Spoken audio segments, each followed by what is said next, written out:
বিগত সরকারের সময়ে বাংলাদেশে বেশ কিছু ইস্ট ইন্ডিয়া কোম্পানি তৈরি হয়েছিল। কেন্দ্রীয় ব্যাংক স্বাধীন না হলে আবারও নতুন কোম্পানি হবে বলে হুঁশিয়ারি করেছে পলিসি রিসার্চ ইনস্টিটিউট PRI। এসব বন্ধে ন্যাশনাল অ্যাকাউন্টেবিলিটি কমিশন করার তাগিদ সংস্থাটির। আর ব্যাংক খাতে আস্থা ফেরানোর তাগিদ দেন বাংলাদেশ ব্যাংকের সাবেক গভর্নর ডক্টর মোহাম্মদ ফরাসুদ্দিন। দেশের অর্থনীতির মাসিক পর্যালোচনা নিয়ে গবেষণা সংস্থা পলিসি রিসার্চ ইনস্টিটিউট PRI এর দাবি 2024-এর জুলাই আগস্টের আর্থিক ধাক্কা অনেকটাই সামলে নিলেও এখনো বিপদ কাটেনি। মূল্যস্ফীতি কিছুটা কমলেও বৈদেশিক ঋণ নির্ভরতা বাড়ছে বলে সতর্ক করে সংস্থাটি। ব্যাংক খাত উন্নয়নে কেন্দ্রীয় ব্যাংকের স্বায়ত্তশাসন নিশ্চিত করা না গেলে আবারও লুটপাট ও পাচার ঠেকানো যাবে না বলে মন্তব্য করেন সংস্থাটির বক্তারা।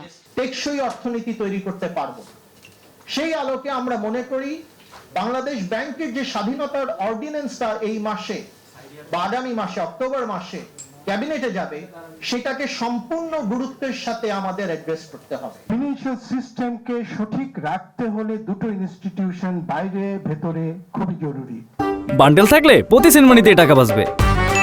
বিকাশ সেনমানি বান্ডেল কিনে জিতুন প্রতি লেনদেনে। একটা হচ্ছে ক্রেডিট রেটিং, যেটি ডিজিটালাইজেশনের মধ্য দিয়ে নতুন সম্ভাবনার জায়গা যেমন দেখা দিচ্ছে।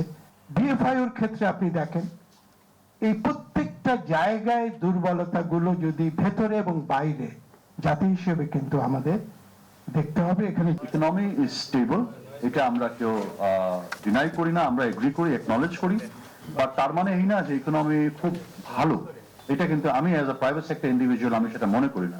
ঢালাওভাবে ব্যক্তিদের অ্যাকাউন্ট জব্দ নয়, বরং লুটেরাদের শাস্তির আওতায় আনার তাগিদ দেন কেন্দ্রীয় ব্যাংকের সাবেক গভর্নর। এখাতে সাধারণের আস্থা ফেরানোর তাগিদ দেন তিনি।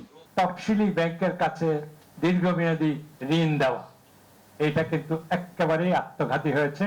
যতদিন পর্যন্ত আমরা এটার থেকে বের হতে না পারবো এবং এটার থেকে বের হওয়ার কোনো প্রচেষ্টা কোনো গভর্নমেন্ট করে নাই, ততদিন পর্যন্ত কিন্তু মূলধন মার্কেট, যেটা বিনিয়োগের মূল জায়গা হওয়া দরকার, ওইটা হবে। ব্যাংক অ্যাকাউন্ট জব্দ করা খুব বেশি ভালো কাজ নয়।